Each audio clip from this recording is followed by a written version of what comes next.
to look up at the stars. No, no, no, no. Come take a look at my dream world. You don't have to look up at the stars. Chat, if you wanna come get it, then come for it. I'm so clean, my kick's nice, I'm Chuck Norris. Minute made the beat bounce, had to jump on it. Run for it, run, Gump Forrest Gump like hollow pumps, you gotta jump. No trouble, no double, I got a stun. You don't have to look up at the stars. Make one wish, you're looking at a star. Swag so fresh, you can put it in the jar. And the way I change gear, you can put me in the car. I remember when me and Seif used to sneak in every concert door. Now I got my feet in. Every day is Gift Friday, no weekend. You don't have to look up at the stars. Welcome back, everyone, to your favorite live sports show, not named the Green Page Podcast. This is indeed hashtag this just in and a special cast as usual. I told you we would keep Adam on the show, and we have Adam indeed, Adam Lewis from What Offseason Pod and also Petty Sport. Thank you for coming back on, Adam. How's it? Hi, man. I'm doing great. It's a great show to have a great show, like you always say. Love to be here. Awesome show on deck today, man. What a week in the NFL. Wow. What a week indeed. And I brought his fellow supporter, Ken, as I said, from the Green Bay Podcast. It's always a good time to have him. How's it been going, Ken? Pretty good. I wish we were coming on the back of a Saints win as opposed to a Saints loss, but yeah, that's the way the cookie crumbles sometimes. I know it, man. I wish y'all were coming back with Saints win as well, but hey, it's better than being on your back like Thursday night, a certain quarterback from Miami, Tua Tagovailoa, and I'm sure, it's kind of old news. We all saw it by now. He was concussed that Thursday night game against Cincinnati Bengals. There were some, concerns that it may also have been concussed the Sunday before, only 4 days ago, against, I want to say, was it the Buffalo Bills? Was it the Buffalo team? Yeah, it's against Buffalo Bills. So, Adam, you're itching to go. I know you want to get this topic, so let's start with you. Considering that we all thought he was concussed on Sunday, and we definitely knew he was concussed Thursday night, do you believe that the Miami Dolphins have mishandled Tua Tagovailoa? What are we doing here? Absolutely. Has Tom Brady won 7 Super Bowls? This is no question. And here's the thing too. I'm really worried about the future of this franchise. There's these type of things that make me think about the Washington Commodores. And yes, I'm calling them the Commodores, not the Commanders at all. With their slimy owner, horrible representation of the NFL with the multiple allegations surrounding all the things we know about that franchise. And you're probably wondering, what am I alluding to? Well, what happened back in January? Brian Flores gets fired mysteriously, and we're like, why is this happening? He almost took this team to the playoffs. He doubled the wins after the first season and kept holding it down. And then back-to-back winning seasons for the first time. 3. So Brian Flores was clearly doing his job, mysteriously fired. People kind of batted an eye, but once he comes and sues the NFL and then discloses, that's when the sliminess kind of starts with this franchise. We know about the owner offering him 100 to lose games, getting mad when he wasn't doing it, trying to get him to tamper with players. He doesn't want to tamper with the players. They kind of set him up to tamper with the players anyways. It's absolutely insane. And referring to that Brian Flores case, I found a quote that the Dolphins actually had the audacity to drop. The implication that we acted in a manner inconsistent with the integrity of the game is incorrect. Knowing what the Dolphins have done recently is just astronomical for a team of this magnitude at this point in the season to say. Now let's look in August, right? The NFL fines them for tampering with Sean Payton and with Tom Brady. So it's just more and more things that, you're not really super freaking out yet about the franchise. The Flores lawsuit, of course, makes you question. And then you're like, okay, play tampering. This probably happens a lot in the league, right? They just got caught. But then now you're talking about the franchise quarterback in Tua, which we know the kid's small. Look at the NFL. He's already had a couple of injuries. Look in college. He had a couple injuries as well. We don't need to go over the Bills incident that we just mentioned. We don't need to go over what happened when his fingers were clenching on the field. I was terrified, y'all, for Tua. I am not a massive Tua fan, but I enjoyed watching him play at college, and I do firmly believe he would have been the number 1 pick had he got hurt.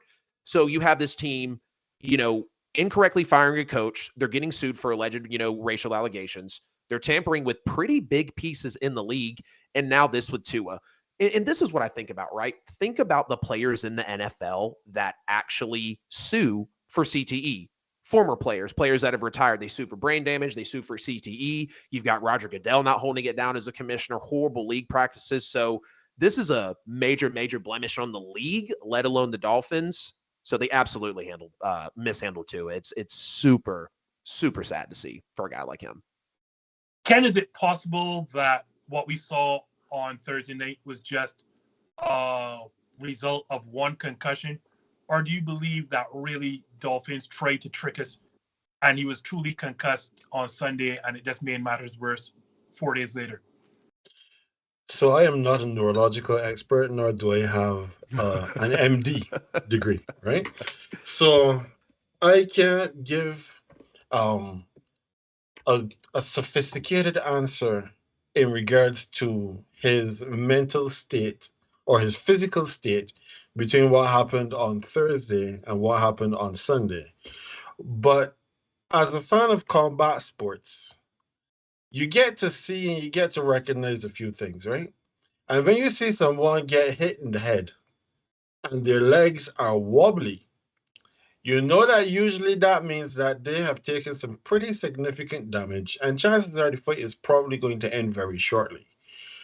So when Tua got hit on Sunday, or should I say when he hit the ground, because he didn't get hit, he got pushed and he fell back and he hit his head on the ground. And then he gets up and he wobbled like a newborn foal.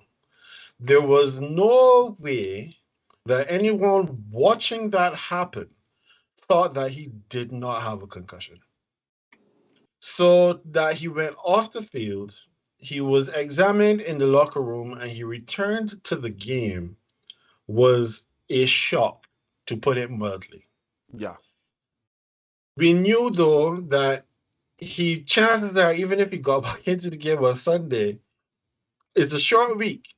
We're going to say that more than likely he does not play on Thursday because it's a short week. You've already gone through the rigors of an NFL game. Yep.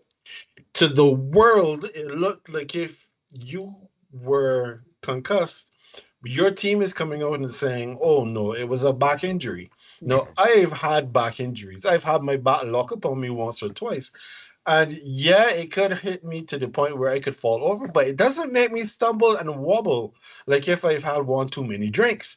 So you take all of that into consideration. He goes into the game on Thursday, and you're just hoping that nothing happens to Tua, that he's going to be able to get in and out of this game, and everything is going to be okay. And would you know it, he ends up falling, or this time he's actually thrown to the ground, and he hits his head in the exact same way. And we saw what happened with his hands, and all of the experts immediately said that is a sign of neurological damage, and it has to be stemming from his head. So when I saw that, I'm saying that Tua is in trouble. Because this is not something minor. This is something that is significant that has happened to him now in this instance. And then when you remember remember when the NFL had the whole conversation about Thursday night football in the beginning, and they were saying, oh, what we're probably going to do is that we would have the team that's going to play on Thursday, they would be coming off of the bye, so it would not be this doubling up of the damage to the body on Sunday and Thursday. But that conversation probably lasted as long as it took the words to come out of the person's mouth and, hit the papers and what's not, because that has not happened. We have 18 weeks of football. Each team is playing 17 games. So we've already increased the number of games by one. They're not getting the time off before the game. So you're playing Sunday and then you're playing Thursday. Yes, after you've gone through the marathon of 2 ridiculous amounts of beatings for your body, then you have an extended period to recover. But the fact still remains, you have to go through this beating before you get there, and we have an additional game on top of that. The NFL pays lip service when it comes to player safety, because players are playing a game that all it does is hurt them. You guys might not necessarily come out of games because of injuries, but they are injured though. the things that the hits that they take on a weekly basis, I take one of those and I am done. I am not moving for a week You're talking. or two. I played two-hand touch with some 12-year-olds this Sunday. Oh my God, my body is stiff. But see, no, but you're talking to hand touch. I'll give you a very quick story. When I was at school in the sixth form, we decided that somebody brought the school the football. So we said we go and run about on passing with this football, right? And there was this guy, I will never forget him as long as I live. At that time, I would have been 6'1", 135 to 140 pounds. Oh man. He was 6'3", because he's taller than I am. So he would have been about 6'3", and a good solid 240. So they decided that they were going to make him the running back, right? I'm frail, so I'm not up in there, and I'm kind of like the safety. So I'm all the way at the back, and he gets the ball, and he literally runs through everybody. So I have to make a business decision. Am I going to try to tackle him, or am I? No, I stepped to the side. I tried to grab him by his vest, which just popped off his shoulders, and he kept on going. And that was my beginning and end of football. So you can imagine now with these guys who are going through car crashes on almost every play, because it is a hard body hitting a hard body on a hard ground each time. When you see what happened with Tua, and not just Tua, but with almost all of these injuries that we see on a weekly basis, the NFL is not serious about player safety at all. So, yeah, you've hit the nail on the head. And so I'll touch on a quick stat. This weekend, 12 players from, I want to say, 8 games were all pulled out due to some sort of concussion protocol in these respective games, which tells me that these teams and these independent neurologists were paying lip service to the concussion protocols all along. Because all of a sudden now, the eyes are on the NFL world as it comes to head injuries, and now you're seeing these players being magically pulled out. No, Ken, you're right. Like, I'm not a neurological expert, I'm not a doctor. I don't understand traumas as much as I think I do. But I know what head trauma looks like, though. And Right. you can't. Sunday was a back injury when, as you said, Tua got up and never once touched his back.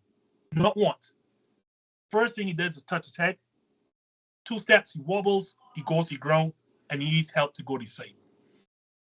You not only bring him back to that game, but you allow him to play 4 days later.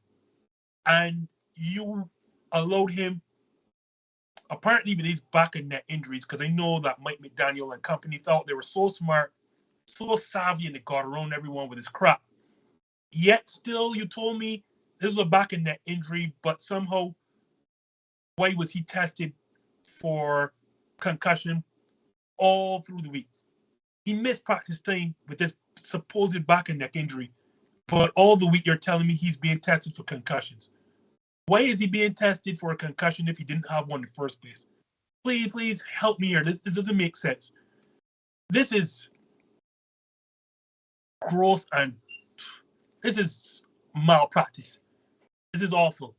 And it just stems from the culture coming down from the NFL, because you're right, Ken, they do not care about player safety. You can't tell me you care about player safety and add an extra week onto the regular season. Yep. You put a Thursday night game for every single team, and you don't even give them a bye leading into that Thursday night game. Yep. You add an additional playoff game. You essentially extend overtime with your new overtime rules. Yep. You do not care for player safety, and this is just bleeding into the teams. The Miami Dolphins, and now you can transition, Neil, into what I'm going to about the possible penalties and discipline, because we all agree that they mishandled or mistreated Tua. So I'm going to start here, guys. As Saints fans, I think y'all can appreciate what I'm about to say. Oh, wow. I feel like you're like right in my thoughts right now. Go ahead.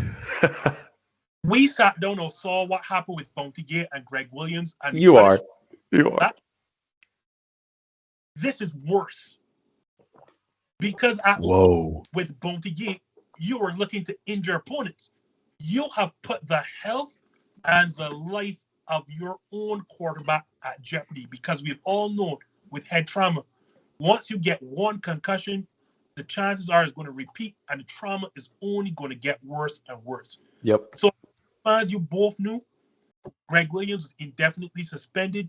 Your head coach, Sean Payton, was suspended for a year. Yep. Your franchise was hit with a $500,000 fine. You lost 2 second-round picks. Yep. Here goes, guys. I'm going to indefinitely suspend, if not fire, Miami's training staff and medical staff, and the doctor write down all of them. Mike McDaniel, the coach, gets nothing less than a year suspension and a $500,000 fine, simply because the way in Bounty Gate in which you told Sean Payton you can't plead ignorance because you are the boss of the on-field operations. So to Mike McDaniel. Totally fair there. Plead ignorance because whatever happens on the field and the players are your responsibility as a head coach. So the head coach, for me, gets a year suspension plus a $500,000 fine. And I'm not forgetting the organization too. The Miami Dolphins lose or forfeit next year's first-round pick. That is as hard as I'm going because the players and the other teams have to understand this is unacceptable because make an example out of them. Had Tua Tagovailoa died on the field, all that would happen, the Miami Dolphins would have gone and tell his girlfriend and his mother, "Oh, sorry, we're so sorry."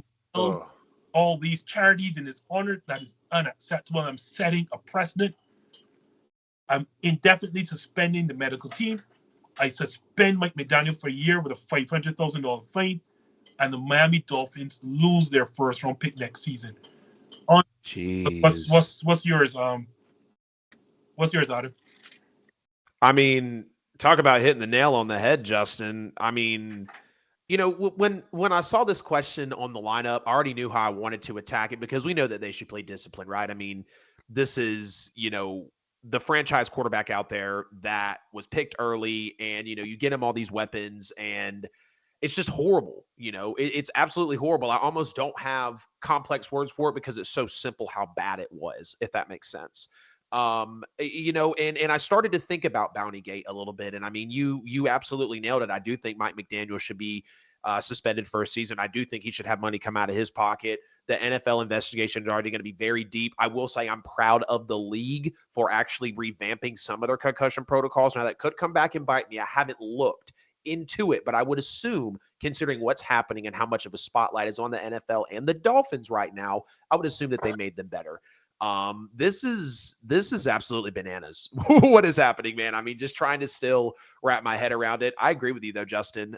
You know, the Saints were paying players to hurt other players, but now the own team that this player is on can't even take care of their quarterback. I mean, you nailed it. You absolutely nailed it. I pray for Tua's career. I feel bad for Dolphins fans personally, but this is rough. But you nailed it, Justin. Absolutely. Everything you said and some. There's a reason, I brought 2 Saints fans on. I was thinking here. So, Ken, do you think that the Dolphins organization should indeed be disciplined? And if you do, what should that discipline look like? So, to your first question, should the Dolphins be disciplined? 100%. Yes, they have to be disciplined because of their mismanagement of the situation. What should the discipline look like? What you've outlined, I don't have any qualms with whatsoever. And to be honest, and to be 100% transparent, I did not even, Bounty Gate never crossed my mind when we were looking at this situation.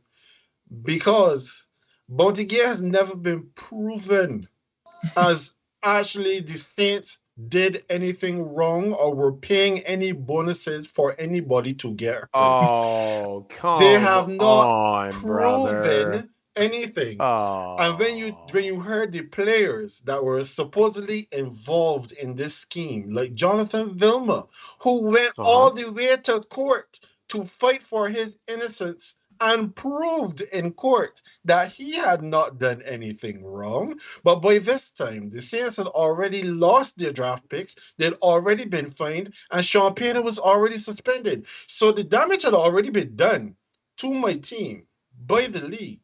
But like I said, I did not This is as I think, told you all. This is intentional. I didn't. This is not by. Oh wow, this is a first for me, Ken. yeah, I mean, hey, I'll say you're making me feel like a casual because I've never really tried to defend the Saints because I thought it was so concrete and straightforward. So it was all circumstantial evidence because the right, smoking gun that the NFL had was an argument after somebody had been knocked out of the game between the defensive coordinator and a defensive player. That was all they had. They had no bank records. They had no payment history.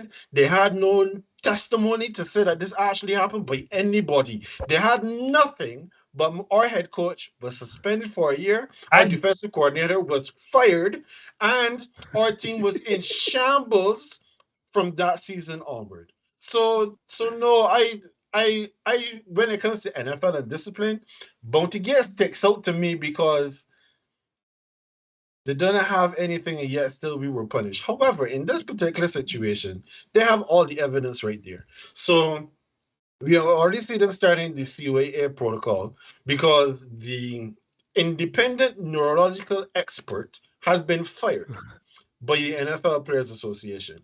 If he did nothing wrong, why was he fired? well, Nobody. I agree with you, Ken. But apparently there is a thing, whether wrong or right, that both sides, both the NFLPA and the NFL, have a right to fire, even without cause, independent neurologists on the field. Like it's weird. So whether with or without cause, either side has the right to remove this neurologist, which I find weird. But as you No, said, but if he did nothing wrong, you just wouldn't magically find this reason to get rid of him. So continue, uh, sorry.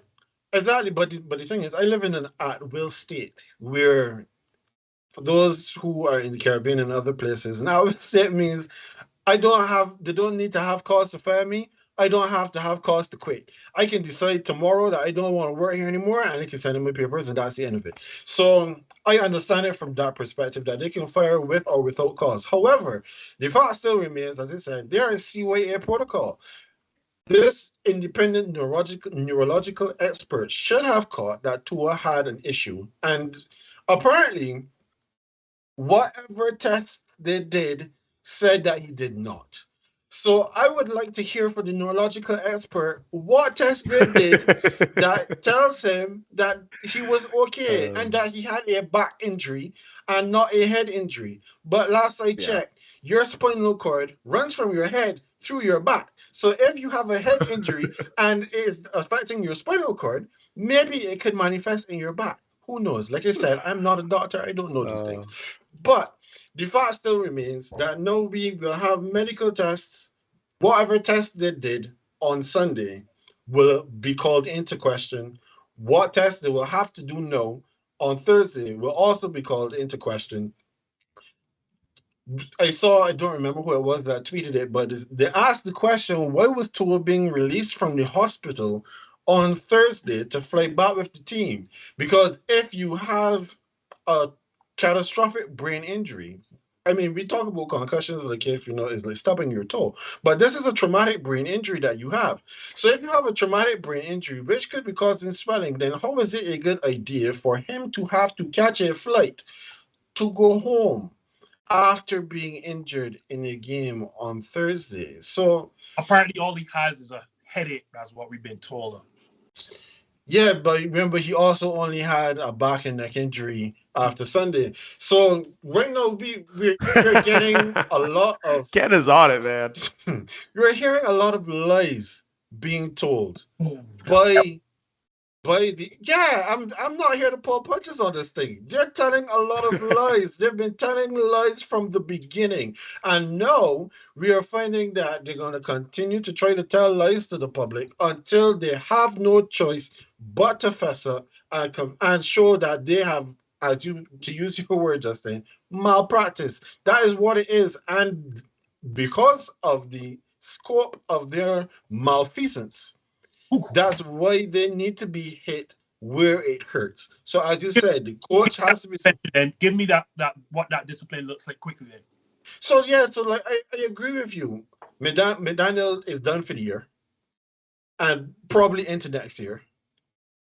I agree that he has to be hit in the pocket because he is saying that if he knew that it was that bad, then he loves towards the person. But if you love the person, then you're not going to put the person in the position for these things to happen. So he has to be done for this year and into next year at least.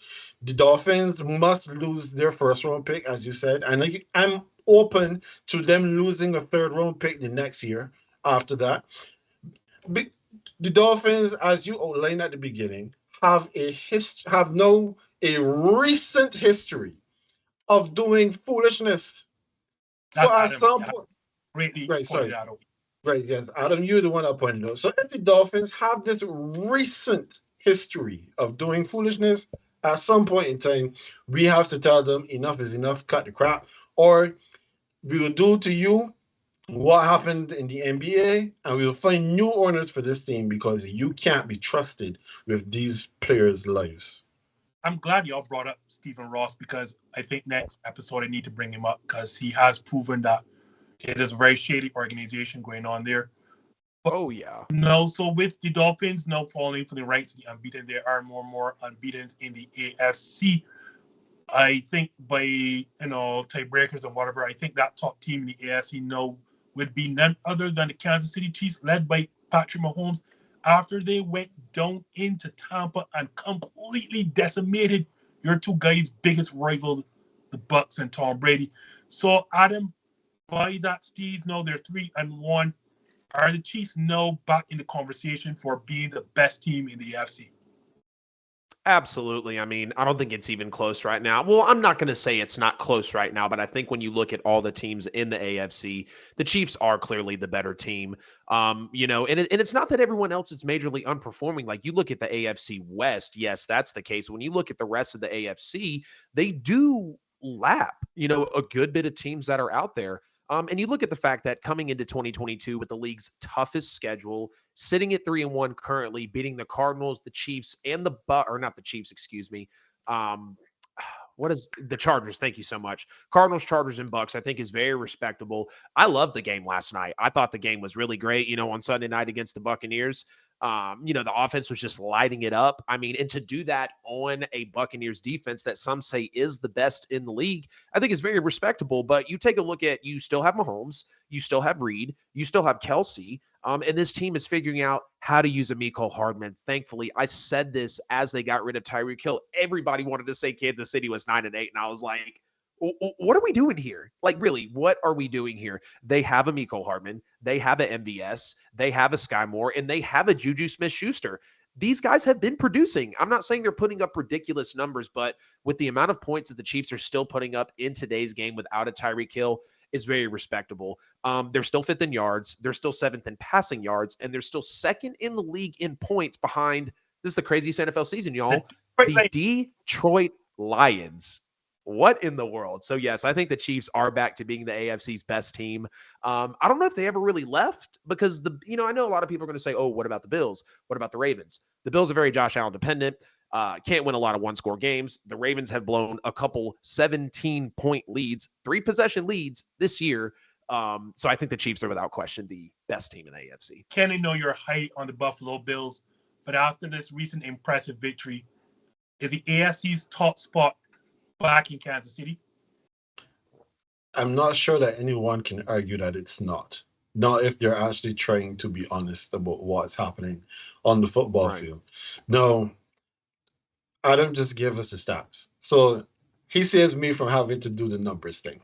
But when we look at who these teams have played so far, the Bills, they smoked the Rams on opening night. They absolutely trampled the Titans. And then they found a way to lose to the Dolphins before coming back on the Ravens and beating them, in the monsoon that they had at MIT Bank Stadium. When we look at the Kansas City Chiefs, however, the Chiefs started the season at the Cardinals and They did to them what you should never do to anybody in their home. They absolutely broke every dish. They smashed every glass. They kicked out all the windows. And then, yes, as would Week one. you had the entire offseason to prepare for this team, and they came and put up 44 points in your building. Yep. That's what they did week one. Week two, they were at home to the Chargers. The Chargers beating them the last couple times that they've played, but the Chiefs took care of business. It was a relatively close game, 27-24, but the Chiefs still, yes, against a good Chargers team. Then the Chiefs, it seems that everybody in this league, they're due a bad game unless they're the Philadelphia Eagles at this point. So that was their bad game against the Colts where they couldn't get anything going for almost the entirety of the game, and they lost that one. But then, as you mentioned in your lead in, Justin, the Buccaneers are considered at this point to have the number one defense in the league.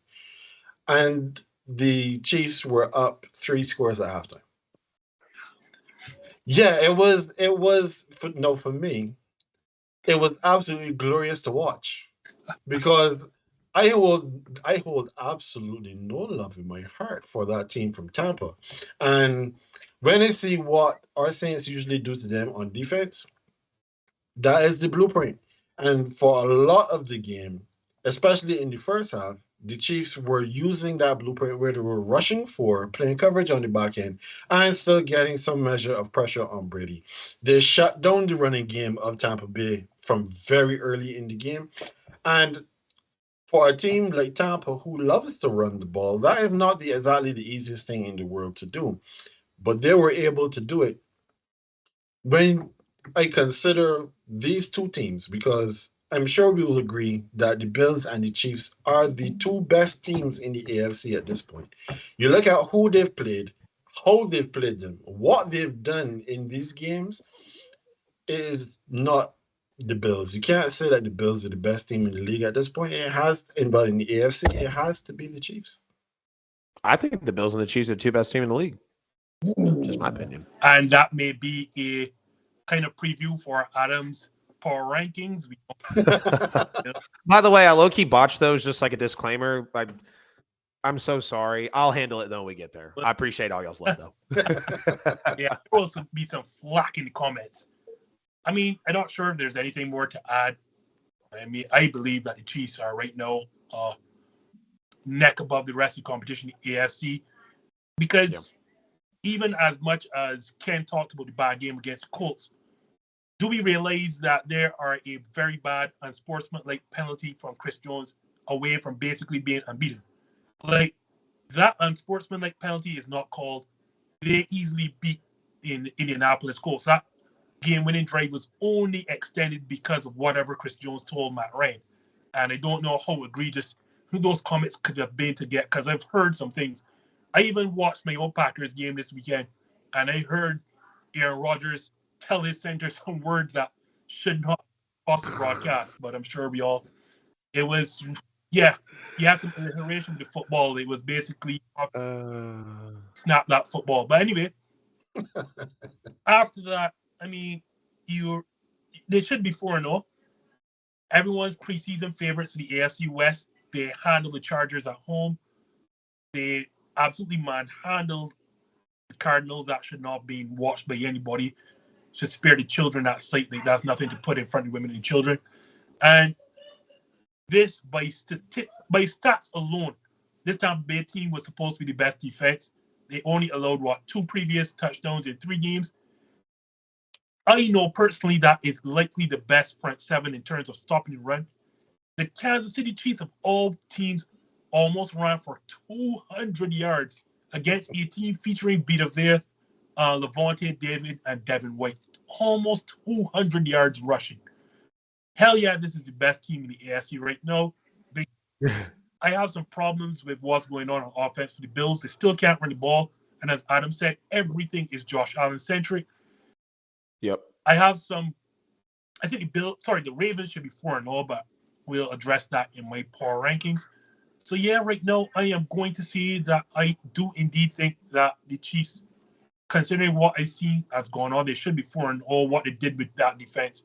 I think they're the best team in the AFC, and it's not to say that the AFC is uncompetitive.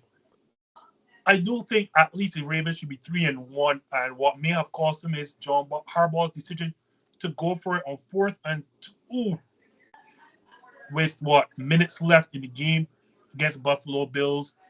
We all know Lamar Jackson throws an interception and then Bills go the other way and score with no time remaining. So quickly, Ken, do you agree with that call, or should the Baltimore Ravens take the points and try to defend the field? So when you look at what happened in Baltimore at the end of that game, it reminds me of that track meet game that the Bills played with the Chiefs at the end of last season, where basically no defense was being played. And at that point, it was score or be scored on, and then the game gets out of hand. The Bills, in the second half of that game, were scoring at will. They were moving the ball at will, and the fact remains that if you get into field goal range, then they're going to come away with points. The Ravens were not able to stop them heading into that last drive. So now you're at 4th and 2, and Harbaugh says, well, he was trusting his defense. But if you're trusting your defense, why not give them something to defend? Give them a lead, kick the field goal, take the points, because you've struggled in the second half to score points. So take the points that are there and let your defense then do what they have to do. So let's think about it from this perspective. If they take the points, they take the field goal, they're 3 points up. Then they have a kickoff. When they kick the ball off, they have Justin Tucker, who Harbaugh said is worth a first-round pick at this point, right? So Justin Tucker should be able to kick the ball to ensure that there's a run back. When there's a run back, more than likely you're going to start them inside of the 20, at no further than the 25, which if there's a touchback, then no time comes off the clock and they start at the 25.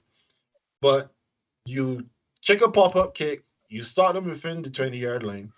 Now they have more field to go. They have less time to do it. And you give yourself a better opportunity, because now instead of them driving to score to win the game, they're going to be now driving to at least get a field goal to save the game, which makes the plays that they're going to run different to if they can just take their time, get down the field. And they're still getting down the field in chunks, in bunches. So he says that the analytics played in their favor to not get the field goal, but I'm not going to question John Harbaugh from the perspective that he has watched more football than I have. He's much more in tune with the game than I am. But I know that from my one part, sit down on my bed watching the game, there's no way that I was not kicking that field goal. Do you agree, Adam? Man, so you just said a great point right there, right? So you're not going to question John Harbaugh. He's watched more football than us. Well, that is very true. So why did he make this decision then? You want to go back and look at last year. The Ravens had 3 separate instances last year where questionable going for it calls, all 3 did not go their way. Justin, you remember when they played the Packers last year? 8-yard touchdown run by Tyler Huntley. They go to throw a 2-point conversion to Mark Andrews, and they drop it. The Ravens lose 31-32. Your boys down in Green Bay. 2 weeks before that, Baltimore was in the same position against the Steelers. Exact same thing. Lamar throws it to Andrews, not Tyler Huntley this time, drops it, loses 20-19 because of a failed 2-point conversion. And then against the Browns, they go for a 2-point conversion after Latavius Murray has a touchdown run. They cut the deficit to 24-13. And then you throw an interception in the red zone, and the Ravens only got the 6 points. Baltimore scored late in the game, but the 2-point conversion was a key factor in the type of loss that they were looking at there. So you look at the fact that they just went through this last season. You're basically in the same spot again. The Bills, for crying out loud, are what some people say are the best team in the NFL. You're in a neck-and-neck game with them. Josh Allen and Lamar Jackson are, along with Patrick Mahomes, probably the 3 best quarterbacks playing right now currently in the league. So you're in this type of game. You take your points. There's 4 minutes still left on the clock. I get it. You think your defense can hold, but you're also $250 million quarterback through an interception that was pretty ugly. Why are you putting it in his hands if he's like 8 for 13, less than 40 yards, no touchdown passes in the second half? I'm just saying, yeah, he's seen more football than us. But damn, he did not act like it in that game. That's going to be a game for Baltimore. Seeing how the AFC is shaking up, that's going to be a game that comes back and bites them. Just like Ken. You remember when we lost to the Niners because Dennis Allen wanted to put CGJ on George Kittle? Mm-hmm. It's going to be exactly one of those moments right there. Yep. So, yeah, I don't agree with the decision at all. Kick the field goal. If they come down and score, great. I get it. They went down and they kicked you don't get it and then they go down and kick the field goal. But to me, that's a really different situation. I'm not going to get into the analytics. I'm not an NFL coach, but that's definitely what stuck out the most to me. So here, I'm actually supporting both sides. I actually have, and not because you all said this, but I actually can see why people will be upset and say take the points and why I can defend Harbaugh. I will push back on Harbaugh saying it's analytics. He needs to stop. It wasn't analytics that drove this. He does not trust his defense. He watched his defense give up a 21-point lead against Miami, and he saw it give up a 17-point lead against Buffalo. He did not trust them. That's as simple as clear as day. Because if you trust your defense, you would have taken the 3 and expect them to defend the entire field. Yep. No, and then on top of that, to Ken's point, you did not score the entire second half. You're playing arguably the best roster. You would figure take the points and just hope that, the lead that Buffalo has to change and play differently, and the field looks a lot larger than it really is because now they're behind.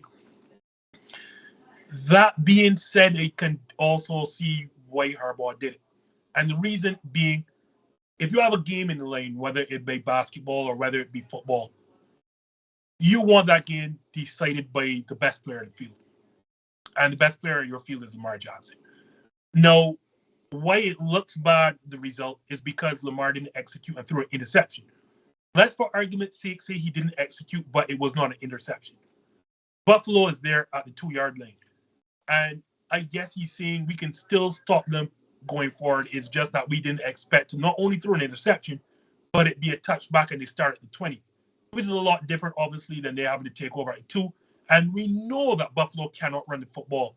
So, they can sit down and play. I'm going to play Josh Allen. My criticism of what happened, I don't know if it's John Harbaugh's decision or not, is not going for it. It is how they went for it. Lamar Jackson is a hell of a talent. And part of him being the talent he is him being a dual threat. His threat to be a runner as much as dropping back.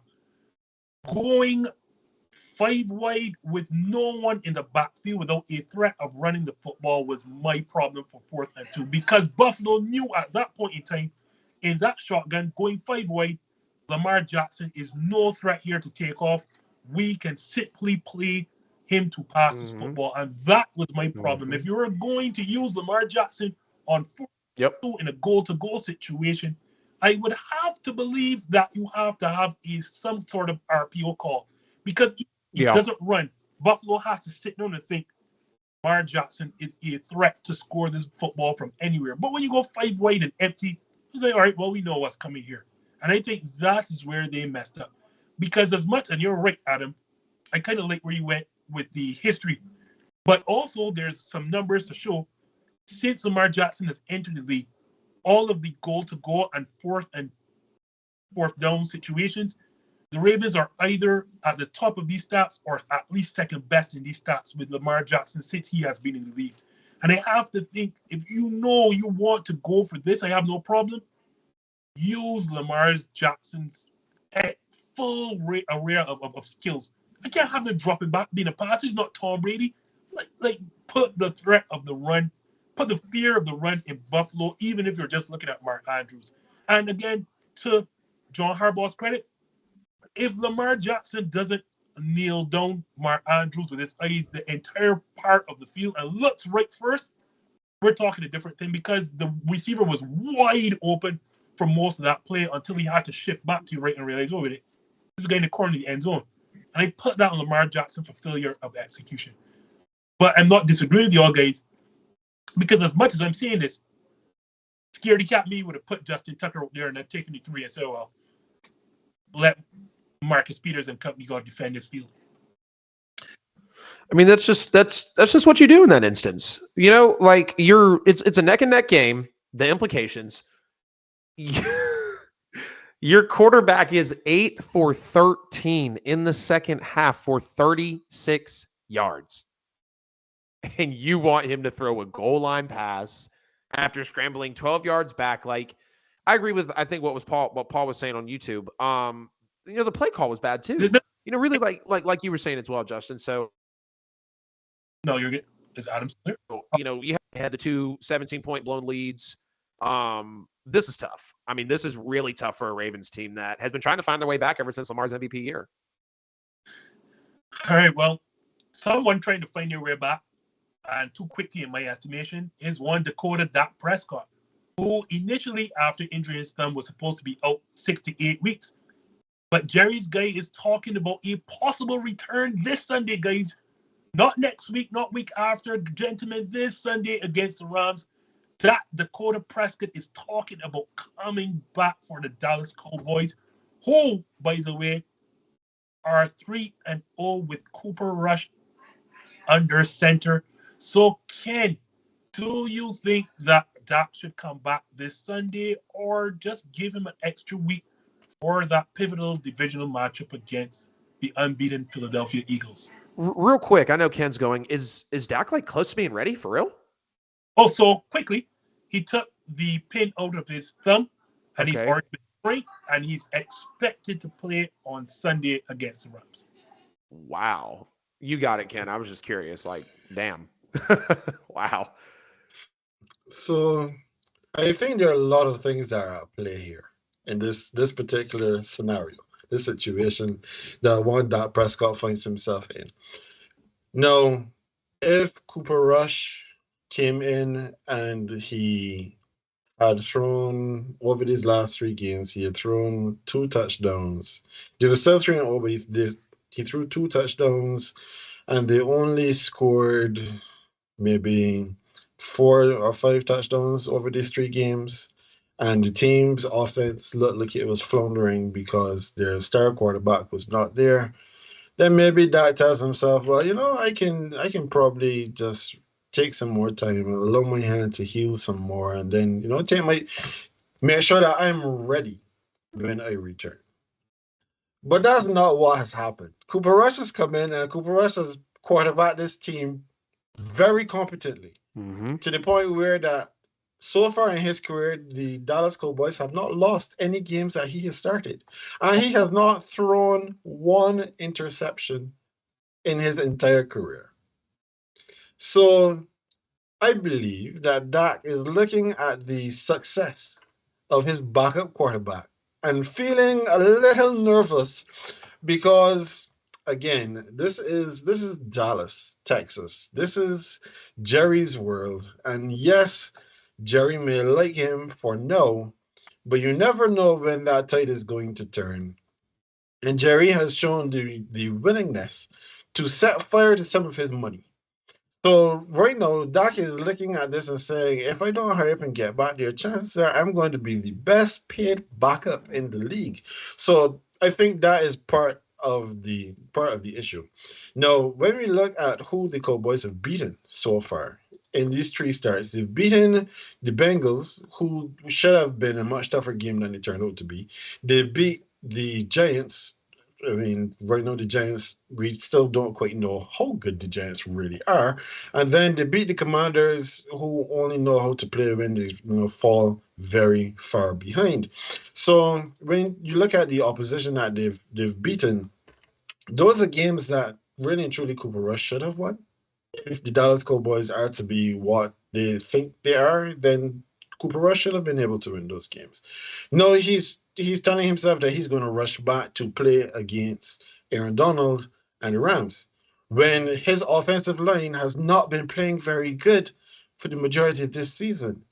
And he has a hand injury. Might I remind you that this is the same Aaron Donald that gave a hand injury to Drew Brees, and he gave a hand injury to Russell Wilson, and he is now coming back from a hand injury that has not healed, because there's no way you can tell me you took a pin out last week or this week and your hand is going to be ready for Sunday. No, but you're going out there to play clap with Aaron Donald. That's a very bad idea.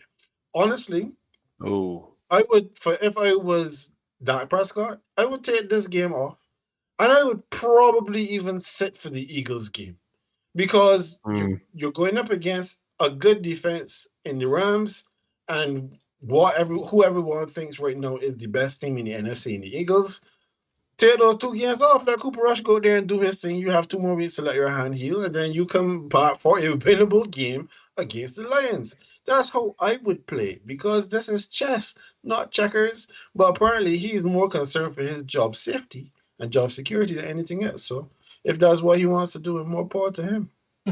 I see Adam pushing back, and I think I know why, because I feel Adam says he's come back for the Philadelphia game because of the divisional game. But let me know. Question for you, Adam. Take it away. Yeah, man. Cooper Rush has been solid. 61% completion, not great. 737 yards, 96 passer rating, 4 touchdowns, no picks. So, I mean, he's clearly, moving this team along. And Ken, you made a really great point. I didn't realize Aaron Donald was out here breaking hands left and right, and or thumbs left and right, or whatever it is. And this really could be a risk, that Dak Prescott could face. I mean, let's just call it how it is. The line isn't doing super great, if I'm not mistaken. So risking that, coming back, pulling the pin out so quick, and then trying to come back as well. But you look at the fact that it is the Rams. The Cowboys are 3-1. I don't think the Cowboys can win the next 2 games without Dak Prescott. You have the Rams, the Eagles, and the Lions. We could be looking at a 3-4 Dallas Cowboys team 3 weeks from now if things don't shake out correctly. Call me crazy if you want, but the Lions are scoring 36 points a game this year. I don't care who they're playing. It's what they're doing currently. Well, I take that back. I do care about who they're playing, but they're still putting those points out there. And we know that they've had that talent for a little bit. And hey, Jared Goff is trying to make a name for himself again, right? Anyways, I don't want them to rush him back, because Cooper Rush has been playing confidently. Hell, if it kind of starts to look bad against the Rams, do you throw him in if Cooper Rush is doing bad? And then what if you still play bad or Dak gets hurt again? Like, there's so many what ifs. I mean, God, I really don't know if I have a straight answer. I'm not going to say rush him back, but if he feels good to go, you gave him the check. He clearly, wasn't cutting things earlier in the season before he got hurt in the Bucs game. I mean, not making certain throws. But if he thinks he's ready to go, then go for it, because I think the Cowboys could potentially lose their next 3 games. It's just call it this. No, the only thing that I would push back on, Adam, in terms of what you're saying, is that, remember, we opened with a conversation about Tua, and Tua thought that he was able to go, and the team should have protected him and kept him out of the game because they knew he was not ready. When you look at what can happen in this game, like I said, Aaron Donald is out here smoking guys' hands. You're going to put your franchise quarterback out there for him with a dodgy offensive line going up against the most dominant pass rusher in the game. I don't think that is the best thing to do, because chances are he could get hurt again. And even if they lose this game and Philly continues to win over the next 2 weeks, Dak Prescott is not going to be worse for having an additional 2 weeks of rest. Yeah, but the team will be. I'll say this. I mean, I'm just saying they beat the Giants and Commanders the last 2 games. That's all I'm saying. I'm with, Adam, I didn't know that Aaron Donald was giving these type of high fives that wrecking people's hands, so I had no idea. I know, dude.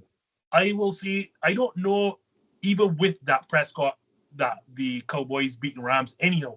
So for me, for sure, I don't play him in that game, especially when, Aaron Donald's out here taking away quarterback's hands. So no, I definitely not about that game. I will say, considering how the team looks out of that Rams game, is then when I will make the decision, because the Philadelphia game is important. And the reason it's important is a divisional game. And the easiest or the most easiest way or the most certain way to get into playoffs is to win your division. And let's say Philly goes still undefeated going into that game, and then you lose your second game. you are potentially then, if you put Cooper Rush out there, you can potentially fall 3.5 games because you'll be down 3 games. And on top of that, then the initial tiebreaker. And you just don't, like, division games mean so much. Like, I always put stock in those first and foremost. I'd say you have to play Cooper Rush against the Rams because I am not certain that even with that, the Cowboys are going to beat them. And then see what you look like, because that Philadelphia game is important. We're talking about a game that could potentially decide the winner of the NFC East. I know that is only week 6, but that is how crucial the NFL is because, as we know, there are only 17 games. At a division game like that, with an unbeaten Eagles, and you're the second team in the division, you need every single game. If he can play and Cooper Rush does not look good against the Rams, I say play him. No. If they do beat the Rams, that's for off chance. If Cooper Rush looks good in that game, I say leave Cooper Rush in and give him an extra game. Because clearly the offense has not fallen off with Cooper Rush. He's not as dynamic as that. He can't make all the passes that. But what they have done is played great complementary football, which is That's true. Run the football, don't turn over the football. Cooper Rush has done a tremendous job protecting the football. And that defense has been anything if not stellar. They're extremely fast up front. Spare me a minute to show me Micah Parsons' love. Micah Parsons may very well be a top 5 player in the NFL right now, if not the best player in the NFL right now. Micah Parsons is so damn good. Yeah, he is very good. Shout out to his mention from LT too. Wow. Yeah, like, I remember when we had a NFL draft special 2 years ago, and Neil asked me who is going to be the defensive player of the year, right? This is right after the draft and before a single game played. And I told him the defensive rookie of the year is going to be Micah Parsons. And I pushed back when everyone laughed. I said the Dallas Cowboys needed a corner. I said no, they needed the best defensive player in the draft, and they just got him in Micah Parsons. I just didn't know that Micah Parsons is going to be this damn good. Right. But I do think that Falcons should have taken him. Pardon me? Falcons should have taken Micah Parsons. You really should have caught down. Sorry about that. Well, in fact, but you don't see it's fine. You don't care. So we're glad you didn't take him. So here's where we get to the interesting part of the show, Ken, and you get to the guy to judge this and give your own. So we are debuting This Just In's power rankings for the first time ever tonight, and Adam gets the privilege of kicking it off. So Adam Lewis, give the crowd at home your power rankings, and Neil is going to show off his fancy work right about now. Absolutely. Appreciate it, man. So originally, and like I said it earlier, I kind of butchered it, but what you're going to see on the screen is Bills 1, Chiefs 2, Eagles 3, Dolphins 4, and Ravens 5. What I would like to revise that to, though, and y'all can keep up with me, is Chiefs, Eagles, Bills, Dolphins, Ravens. Like I mentioned earlier, absolutely love what the Chiefs are doing right now. Mahomes and Reed are still definitely clicking. There's no question about that. I mentioned the numbers earlier. They're still top 7 in every offensive category. Not sure about rushing, but I know with passing, yards per game, and points per game, they absolutely are. And Mahomes looks like he could really be running for an MVP type of case. I mean, you look at the fact that they put up 44 on a Cardinals team that was expected to be good, and then the Bucs last night, and I really love the Bucs game because Mahomes is like, I watched that Super Bowl tape. I know what you did to me, and guess what? I'm coming back with it as well. So definitely the Chiefs at number 1. The Eagles at number 2, and you're probably wondering, wow, an undefeated team at number 2. But here's the thing. I love what they've done, but it's the fact of who they have played. Jaguars, great, but you look at the other teams on their schedule, and I feel like when you look at a Chiefs schedule, when you look at a Bills, a Dolphins, and a Ravens schedule, they do stack up more than an Eagles do, but they still are 4-0. Jalen Hurts is still great. He could be running for an MVP as well. Love the fact that he's getting his love right now. They can still run the hell out of the football, so I love the Eagles at number 2. At number 3, I am going to put the Buffalo Bills, yes, above the Miami Dolphins because the Bills should not have lost to the Miami Dolphins. Isaiah McKenzie decides to cut up the field instead of just going outside, and I believe that they would be able to hit that field goal, but it is what it is. The Bills are very Josh Allen-centric. They could be higher. I mean, when you talk about, I think Josh Allen dropped back for an NFL league history 72 times the other week. absolutely insane. There's no doubt that they're still explosive. There's no doubt that they have a top defense in this league. They are facing some injuries as well, but I still love what the Bills are bringing to the table. Number 4, the Miami Dolphins. They did edge out the Baltimore Ravens. And, I don't want to hear about Tua throwing to wide open receivers. I know I might have been on that a little bit, but the guy still threw 6 touchdown passes. They still overcame a Ravens defense. And they still won a shootout, even though people say Lamar, yes, was the better player. The Dolphins still prevailed. I hate what's going on with them right now. I don't want to take their major status away from them. I'm hoping Tua can go in a few weeks, but he does need to be good. So I will leave the Miami Dolphins at number 4. And then at number 5, the Baltimore Ravens. Look, all these teams can put up points. All these teams are crazy explosive. It's really just a matter of looking at the schedule. The schedules are absolutely insane with these teams that are in the power rankings right now. Love what Lamar's doing. Clearly, we're seeing Mark Andrews. Lamar is going to have to pick up the play later in the game, as we've seen.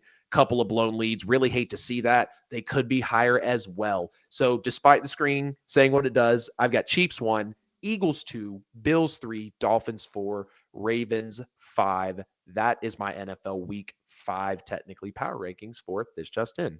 Adam Lewis version. I like it because they have the 5 teams just in a slightly different order. So right. Start with 5. I hope Neil's graphics start from the bottom and come up for me. And I'm going to say the Ravens, and I wanted to put them higher because they had double-digit leads against both the Dolphins and the Bills, who are clearly top 5 teams in the league so far. But the reality of the situation, they didn't close out, and that's a cause of concern. That secondary that has 3 former Pro Bowlers should be so much better, but I don't know what's going on. They had no right losing to Miami, and they had no right losing to Buffalo. This should be an unbeaten 4-0 team, but I cannot look past both losses, and I cannot look past the means in which they've lost. Not only they're giving up big leads, but they're not scoring late in games. So I have them at 5, but I really want to have them at 3. 4, the Miami Dolphins. And I actually want to drop them lower because I suspect Tua Tagovailoa is going to be out for a significant period. And if Tua's out, I don't know that Teddy Two Gloves Bridgewater is going to keep this team humming along as it is. The defense, that pass rush is legit. That defense is great. Secondary is much improved. That is a legit defense. The wide receiver additions, especially with Tyreek Hill, has really expanded and given an explosive kind of feel to this offense. My concern is that they still can't run the football, which is weird because Mike McDaniel comes from a system, and he was the run game coordinator in San Francisco. And he comes out of a Mike Shanahan run tree that all of these offense, when you see Kyle Shanahan, when you see Arthur Smith, when you see Sean McVay, when you see Matt LaFleur, all of these guys have grown up with that zone running scheme. And it really gives me cause for concern that the Miami Dolphins cannot run the football. 3, the team that everyone wants to say the Super Bowl favorites and be the best roster in the league, and that's the Buffalo Bills. They had no right losing to the Miami Dolphins, but at the same time, they can also say they had no right winning against the Baltimore Ravens. I think that, so I think their record is what it is. And again, an elite defense. I absolutely love what they do up front. They can rush 4 and still get to you with Von Miller. And their safeties, Jordan Poyer and Micah Hyde. That may be, no, forget me. That is indeed the best safety combination in the entire league, and I don't think Tre'Davious White has played a single game in this season thus far. This team and that defense is only going to get better. But as Adam alluded to, this offense is still too Josh Allen-centric. You're asking the man to pass the football. You're asking him to run the football, and I don't mind dual-threat quarterbacks. I just don't like running teams that every single yard, everything depends on their quarterback. Whatever reasons, whether they can't open up lanes or these Buffalo Bills running backs don't have the vision that's necessary, this running game is bad. And the reason that is a cause for concern for me, when you get into December, January, and February is obviously Super Bowl, you need to be able to run the football. And the reason being, all 3 of us live here in the States, it gets cold.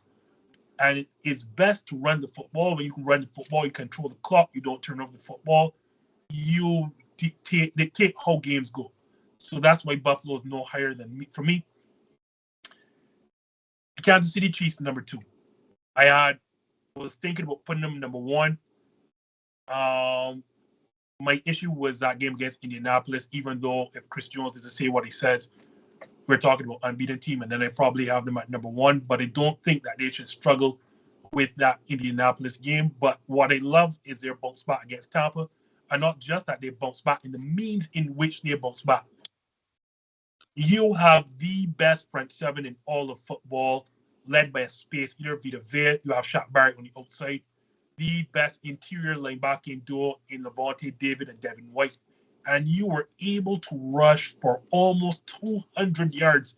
You put up 28 points on them at halftime. It was never close and never in doubt, even if the score just says 10 points. Can't see. And I hear Adam on the Philadelphia Eagles, but the reason I have them at number one, Justin Jefferson, and I put this on Joe Barry, absolutely terrorized us in the opener. And then the very next week, the Philadelphia Eagles put him on a milk carton because he was absolutely absent. The Philadelphia Eagles special teams, defense, and offense obliterated the Minnesota Vikings. It was not close. The 24-7 score line is not even indicative of what happened in that game. That game was never close. It was an absolute shellacking. You're seeing the emergence of Jalen Hurts. I know that Adam will say it's not the emergence of Jalen Hurts, it's the emergence of the Eagles more so than anything else. But that he has proven himself to be a franchise quarterback in his league. That front four is extremely good. You know, you're getting better in the back end. Sorry, Saints fans, but you lost C.J. Gardner-Johnson, and, well, the Eagles are... I don't understand. Sorry about that, guys, but I had to take that shot. For right now, I'm going to say this: Jalen Hurts does look like an MVP candidate, and the only weakness of this team right now, there is none. My question marks is, if you put Jalen Hurts and keep it in the pocket all the time, can he continue doing this? And he's been doing it right now. I cannot say there is a single weakness as we speak to this Philadelphia Eagles team. They went in a shootout in Detroit, then gave up just 7 points to Minnesota and Washington. That's right. This team has won in multiple ways, in multiple facets of the game. There are no weaknesses. As it stands, and not just because they have the 4-0 record, they have to say the Philadelphia Eagles are the best team. So, Ken, give us your thoughts. All right, so the first thing that leaps out at me, and for me, I agree with you guys that you want to reward what they have done, but if we're talking power rankings, then we're not just taking into consideration what they've done, but what we expect them to do going forward. And for me, the Dolphins, because of the injury to Tua, drops out of the top 5. That was my thought too. Yeah, Teddy Bridgewater. I'm a fan of Teddy Bridgewater. Huh? I actually like Teddy. I was about to say, come on, man. But I don't think that Teddy is going to be able to carry this team as they have been going all along. So for me, I would have had them falling out of the top 4, and I would have replaced them with a team from the NFC, which at this point in time would be the Rams, because I expect the Rams to win the game tonight. So then the Rams would be 3-1. The Dolphins would be 3-1, but the Rams have the better quarterback, and the team constituted as it's currently constituted is better than what the Dolphins are. So I would have had the Rams in the top 5, as I said, with the assumption that they win the game tonight. Outside of that, the other 4 teams that you guys mentioned, I would have had them there as well. Both of you gave extremely sound arguments for your number 1 picks, but I believe that the Chiefs would be, at this point, they will have to be considered the number 1 team in the league, just like I mentioned before, based on who they've played, who they've beaten, how they've beaten them. And like you said, Justin, if it wasn't for some dodgy refereeing, chances are they would be 4-0. But I don't want to start talking about dodgy refereeing, because the Saints have had dodgy refereeing in the last 2 weeks, we've had some questionable calls that influence our losing of these last two games. So I'm not going to get into that too much. Those two calls on that final drive for the Vikings were horrible. But it goes back to the Buccaneers game when we got called for unnecessary roughness, when two guys both lowered their heads and went in for shoulder tackles, and no tackle was made, but we still got flagged for unnecessary roughness. So we're not even going to bother to get him on the rest at this point because we could be here for another half hour. But I have Chiefs 1, then Eagles 2, Bills 3. I'm comfortable with the Ravens at 4 because I still think that the Ravens right now are a better team than the Rams. They're performing better than the Rams have. So I would put the Ravens at 4 and the Rams at 5. I love Ravens at 4 and the Rams at 5. that's granted that the Rams win tonight because you do. Granted that they win tonight. San Francisco does own the Rams number set for that NFC title game, which they all. I think even if Which they all nah. but Say again? I said we do know the 49ers own the Rams of recent outside of the NFC title game, which the 49ers 100%. also should have won had they taken that lollipop of an interception. We're talking the 49ers in the Super Bowl and not the Rams winning it. So quickly, guys, because we've got to hop on out and because we all want to enjoy Monday Night Football and that aforementioned Rams 49ers game. Ken, quickly, who wins tonight? Rams. Adam? Niners. I'll go with the Niners too.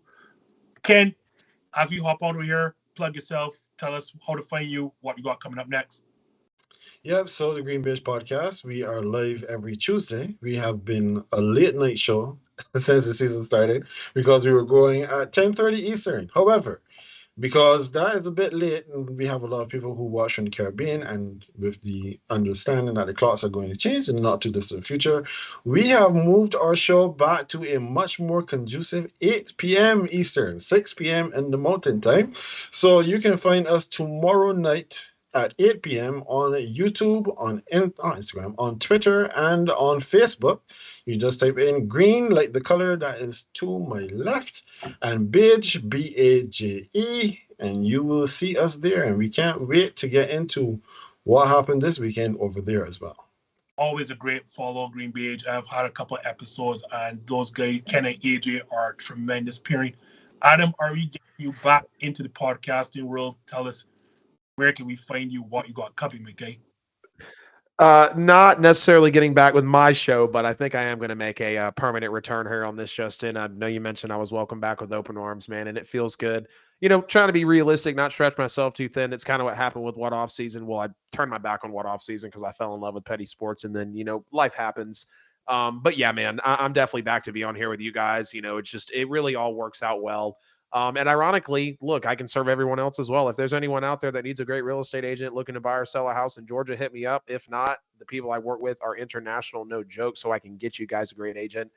Check me out, buy and sell with AJL on all social media platforms. You heard it. Petty Sports Loss is Oregon, and we have permanent basis. Like, Neil, if you have any graphics with celebrations like streamers, balloons, and cake and all that, you can drop it now. But morning, we have Adam Lewis back full time. You heard it here first tonight.